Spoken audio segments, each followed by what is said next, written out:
Hi, my name is Jordan Heyward, and this is my signature assignment for exploration of education. What do you see as the purpose of education in our society? The purpose of education in today's society is to set children up with the independent knowledge while preparing them for the society they live in. Education today, unfortunately, is just teaching students to the test and teaching them for the strict curriculum that is provided by the Board of Education. But education is so much more than that. It is teaching students how to independently be themselves and be who they are, and for them to learn how to think on their own. Um, which is what Paulo Freire argued about, that the critical pedagogy was neither about training or teaching methods, but rather a political moral practice that provides the knowledge, skills, and social relations required for students so that they may know what it means to be a critical citizen. What do you think the role of an educator is, both inside and outside of the classroom? An important role as an educator in or outside the classroom is to be role models and amplifiers for students. You will never just be a teacher in the classroom. You'll be a counselor, a friend, a caregiver, a nurse. The list can go on and on. Students know that they can come to you for anything they need. And as educators, it is our job to use the voice we have to amplify our students' needs, even outside of the classroom. Too often, education is talked as a bad thing, how bad schools are, and how students seem like they are giving up. It is our job to stand up for our students. It is also our job to know why students are not wanting to learn. According to Rita Pearson's TED Talk, Why Every Student Needs a Champion, the value and importance of human connection is never thought of or discussed in schools, which is the main reason why children are not wanting to learn or take no initiative in the lessons, is because there's such a lack of human relationships between the teacher and the student. How have your experiences as a student impacted you as a future professional educator? My my experience has as a student has allowed me to think outside of the box when it comes to education. Before this course, I had no idea if I truly even wanted to be a teacher. However, after learning about the history of education, I now know that I want to teach.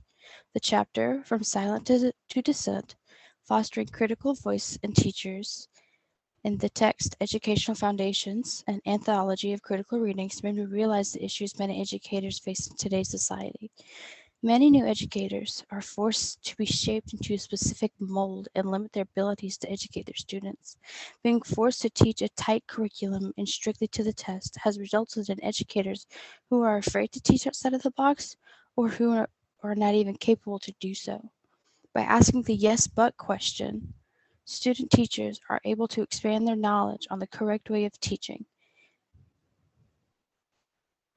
What three qualities do you believe an effective teacher should have that you also have?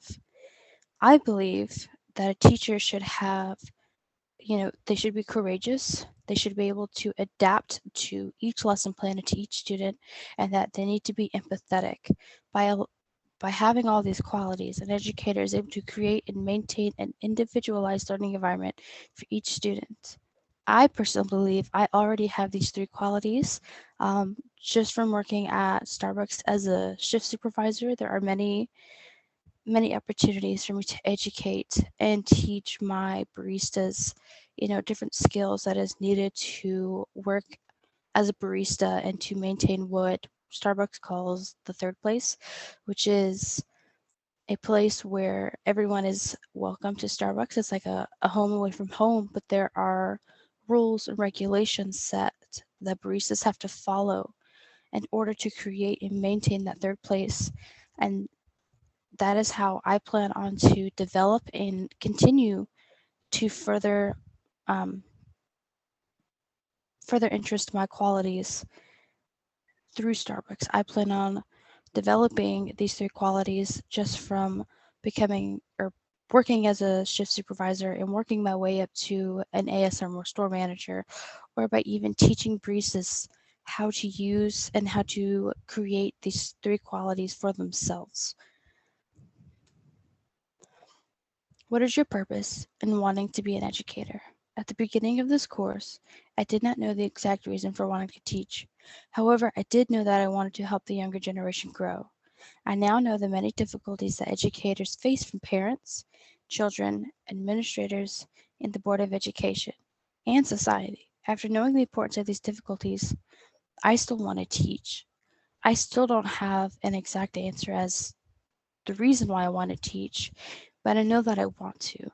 I know that it is a lot bigger than just me wanting to teach for myself and for my own personal experience and my own gains. I know teaching is made for students. I know that it's going to be my job as an educator is to help prepare students to learn how to be themselves. And that is why I want to be able to teach, and I want to be able to be an educator that I wish I had growing up. Based on your research in this class, how would you change schools or the field of education so students can meet the challenges of the next 50 years? One way I would change education is to allow more creative and divergent thinking.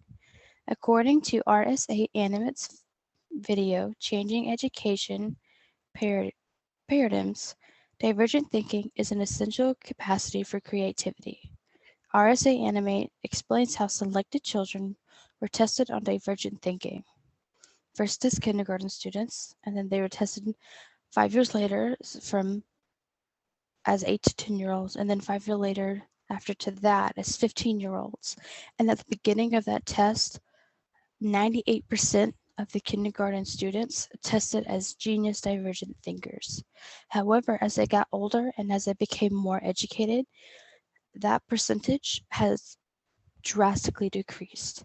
And that is because students were taught that there is one answer and one answer only to a problem, and that you can't look for another solution, or you can't ask for, you can ask for help from other students for that problem.